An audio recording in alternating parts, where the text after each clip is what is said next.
오늘 이 여호사밧 왕의 아들 유다 왕 여호람을 보면서 떠오르는 말이 있습니다. 세우는 것은 오래 걸려도 무너지는 것은 한순간이다라는 말입니다.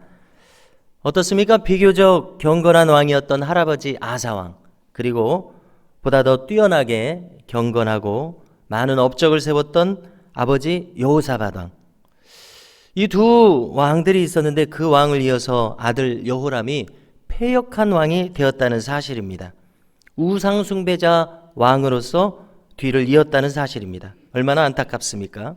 그런데 이 왕이 이렇게 타락한 왕이 된 것은 분명한 원인이 있었던 것을 또 우리는 잘 알아야 되겠습니다. 그 원인은 무엇입니까? 그의 부친 여호사밧 왕 때문입니다. 그가 아합과 혼인동맹을 맺었기 때문입니다. 여호사밧의 장자인 이 여호람을 아합의 딸인 아달랴와 결혼을 시켰습니다. 그래서 이 모든 것이 불행의 시작이었습니다. 여호람이 하나님 신앙을 전도했으면 좋았을 것을 여호람이 강하지 못하고 그의 부인 아달랴가 강하기 때문에 아달랴가 아합 왕의 우상들 바알과 아세라를 여호람에게 전도시킴으로 말미암아 그가 우상 숭배자가 되고만 이런 비극의 출발점이 있었습니다. 북왕국의 아합과 그의 처 이세벨은 어떤 사람들입니까? 바알 숭배자였습니다. 바알은 남편이고 아세라는 그 바알의 배우자 신입니다. 바알과 아세라가 이렇게 쌍으로 함께 가는 신들입니다. 불행하게도 이 여호람은 자기 아내 아달랴를 따라서 아합 왕의 길로 가버렸습니다. 오늘 말씀의 기록처럼 그렇습니다. 바알과 아세라 숭배자가 되었습니다. 세우는 것은 참으로 오래 걸렸습니다. 아사 왕의 재위 기간이 41년이고 여호사밧 왕의 재위 기간이 25년입니다. 65년 이상의 세월이 걸렸습니다. 그러나 여호람이 왕이 되면서 그의 재위 기간 8년 만에 남유다의 온 신앙이 다시 밑바닥으로 초토화되고 말았습니다. 32살의 왕이 되니 여호람은 즉시 패역함을 드러내었습니다. 어떻게 했습니까? 그의 동생들을 전부 다 숙청해서 죽여버렸습니다. 훌륭한 관리들을 전부 다 숙청해서 또 죽였습니다. 마치 우리가 잘 아시듯이 조선시대 초기에 이방원의 왕자의 난처럼 자기의 권력에 조금이라도 위협이 될 수 있는 형제들을 다 제거해버리는 이런 비극이 찾아옵니다. 이렇게 어린 나이에 왕이 된 사람이 권력지향적인 왕이 되었습니다. 타인들과 함께 더불어서 특별히 형제들과 함께 더불어서 살 수 없는 사람이 되었습니다. 대단히 이기적인 사람이 되었습니다. 자, 이 모든 것이 어디에서 왔습니까? 바알과 아세라 숭배자가 된 것에서 왔습니다. 거짓된 신을 숭배하는 것에서 왔습니다. 하나님의 법을 잊어버렸기 때문입니다. 하나님을 사랑하고 이웃을 사랑하라는 하나님의 법을 잊어버린 왕이 되었기 때문입니다. 자, 그 원인을 다시 한번 생각합니다. 그것은 여호사밧 왕의 잘못된 혼인동맹 때문이었습니다. 어떻습니까? 여호사밧 왕 자신은 훌륭한 신앙인이었습니다. 그렇지만 우상 숭배자와 혼인동맹을 맺었을 때에 그 결과가 어떻게 나오게 될지를 예측하지 못한 그런 왕이었습니다. 자, 여성의 능력이 얼마나 큰지를 오늘 우리가 이 내용을 통해서도 확인을 해봅니다. 자, 유대인들은 모계를 따라서 유대인이 된다고 합니다. 아버지가 유대인이 아니더라도 어머니가 유대인이면 그 자식들은 유대인으로 인정을 받는다고 합니다. 그런데 아버지가 아무리 유대인이라고 할지라도 어머니가 유대인이 아니면 그 자식들은 유대인이라고 인정을 받지 못한다고 합니다. 자, 왜 그런지 가만히 생각해 보면은 아이들은 젖먹이 아이들 때부터 엄마의 절대적인 영향을 받는 것을 알 수가 있습니다. 현대사회도 마찬가지입니다. 자식들은 거의 다 100% 가깝게 엄마의 영향과 교육을 받습니다. 그래서 그의 생각과 습관이 형성되는 것이 어머니의 영향이 절대적입니다. 그렇기 때문에 이스라엘에서 아버지가 아무리 유대인이더라도 엄마가 이방인이면 그 자식은 유대인으로 인정받지 못하는 것을 이해할 수가 있습니다.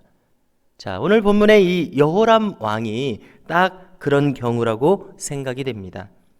그의 부인 아달랴, 이 아합의 딸이 바알과 아세라 우상 숭배자이기 때문에 이 여호람은 아버지 여호사밧으로부터 받은 영향이 거의 없고 이 우상 숭배자 어머니 아내 아달랴로부터 절대적인 영향을 받은 것을 알 수가 있습니다. 그렇기 때문에 그가 바알과 아세라 우상 숭배자가 될 수밖에 없었습니다. 자, 아하방의 아내인 그 이세벨, 그에게는 할머니가 되겠죠. 외할머니 이세벨의 잔인함을 또한 그대로 물려받았습니다. 다 보고 들은 대로 배우는 법이라고 생각을 합니다. 자, 이 여호람 왕이 맺은 부정적인 열매와 그 결과들이 오늘 성경에도 한가득 나오는 것을 알 수 있습니다. 먼저 우리가 8절에 보니까 에돔이라는 사해바다 동남쪽에 이 에돔이라는 나라가 유다로부터 벗어납니다. 속국에서 벗어나서 독립을 합니다. 대번에 여호와의 통치력이 어설프다는 것을 간파했기 때문입니다. 자, 그런가 하면은 예루살렘의 남서쪽에 있고 블레셋과 경계 지역에 있는 성읍인 이 림나라는 성읍도 블레셋으로 귀순하고 맙니다. 유다로부터 벗어나 버렸다고 기록합니다. 자, 그런가 하면 이 여호람이 종교적인 본색도 드러내서 11절부터 보니까 온 유다에 산당을 짓습니다. 바알과 아세라 숭배 의식을 하는 산당을 짓습니다. 자, 지도자 한 사람이 얼마나 중요한가는 우리가 이 역대하를 보면서도 계속 잘 알 수 있습니다. 여기 왕 한 사람 자신이 우상 숭배자가 되니까 자기만 우상 숭배를 일삼을 뿐만이 아니라 온 백성들도 함께 우상 숭배자가 되도록 만들어 버리는 것을 알 수가 있습니다. 자, 바알과 아세라 신은 어떤 신들입니까? 가나안의 토착 신들입니다. 가나안 땅의 농경과 관계가 있는 신들입니다. 그들은 다산과 풍요의 신들입니다. 당장 비가 오는 것을 그들이 관장한다고 믿고 있습니다. 토지에 풍년이 오게 하는 것도 그들이 관장한다고 믿고 있습니다. 전부 그 신들의 관장하에 있다는 그 믿음이 뿌리 깊은 곳이 바로 이 가나안이었습니다. 그래서 당장 풍요롭게 되고 싶은 일반 백성들의 욕망, 풍요롭게 되고 싶지 않은 사람이 어디 있겠습니까? 그러나 너무나 신앙을 잃어버리면 단순화되어서 풍요롭게 되고자 하는 그 백성들의 욕망이 이 바알과 아세라를 무분별하게 바알과 아세라 신을 받아들임으로 말미암아 순식간에 온 유다에 퍼져버립니다. 당장 눈앞에 보이는 이 물질에 혹하는 인간의 악한 욕망이 여기서 작용하고 결탁함으로 말미암아 손쉽게 하나님을 버려버립니다. 여호람 왕이 악했을 뿐만 아니라 영원한 가치를 순식간에 버리고 물질에 혹하는 백성들의 어리석고 타락한 마음도 문제였습니다. 오늘 말씀의 마지막 부분을 보니까 이제 12절에 엘리야 선지자가 등장합니다. 우리가 잘 아는 이 엘리야 선지자가 편지를 써서 여호람을 경책합니다. 뭐라고 말합니까? 여호람이 이렇게 패역하게 행한 징벌을 하나님께서 내리신다고 전합니다. 자, 그 징벌은 무엇입니까? 그의 창자에 병을 얻는 것입니다. 모든 재산을 빼앗기고 그의 창자가 병이 생깁니다.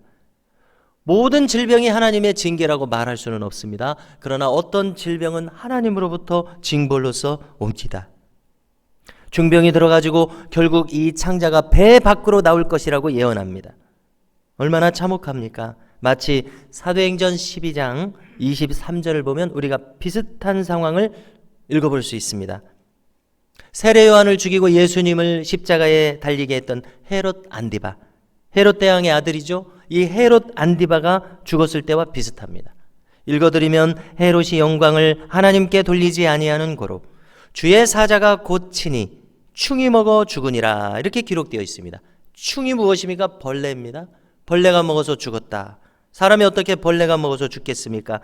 우리가 이제 초대교회의 교회 역사가인 가이사랴의 유세비우스라고 하는 초대교회 지도자가 쓴 교회사를 보면은 우리말로도 번역이 되어 있습니다. 그 병이 어떤 병이라고 전하고 있냐면 창자가 썩어서 죽는 병이다, 이렇게 자세하게 설명해 줍니다. 그런데 여호람 왕도 그렇게 죽었다는 기록입니다. 병에 걸린 지 2년 만에 그의 창자가 배 밖으로 나와서 죽게 됩니다. 자, 설상가상으로 블레셋과 저 남쪽 멀리에 있는 아라비아 사람들도 유다 왕국을 침략합니다. 놀랍게도 예루살렘까지 침략해 들어옵니다. 왕궁도 약탈을 당합니다. 왕자들과 왕비들이 다 죽거나 처참하게 끌려갑니다. 엄청난 비극이 일어납니다. 오직 한 사람의 아들 여호아하스만 남게 된다고 기록합니다. 자, 조선시대 왕들 중에서도 연산군이나 광해군은 이제 폭군으로 규정을 당해서 아예 왕의 지위를 나중에 박탈당하지 않습니까? 여기 여호람 왕도 비슷합니다.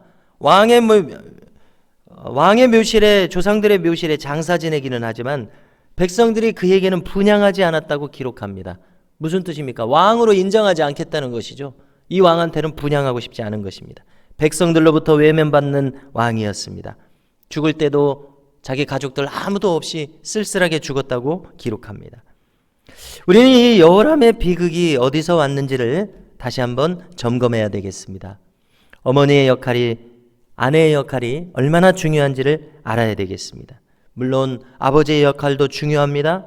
그리고 좋은 신앙을 가진 선생님을 만나는 것이 얼마나 중요하냐는 것을 또한 확인하게 됩니다.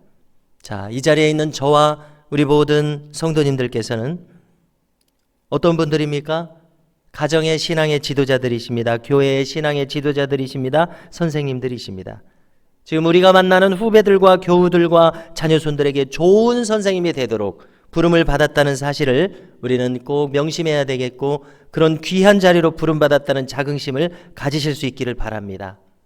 우리가 신실한 자가 되고자 하는 마음으로 우리가 서 있는 이 신앙의 자리를 잘 지키고 있노라면, 그것을 바라보고 있는 후배들과 후손들과 자녀손들이 그 본을 받고 배워서 하나님께 기쁨이 되고 귀하게 사용되는 복된 인생이 될 줄로 믿습니다.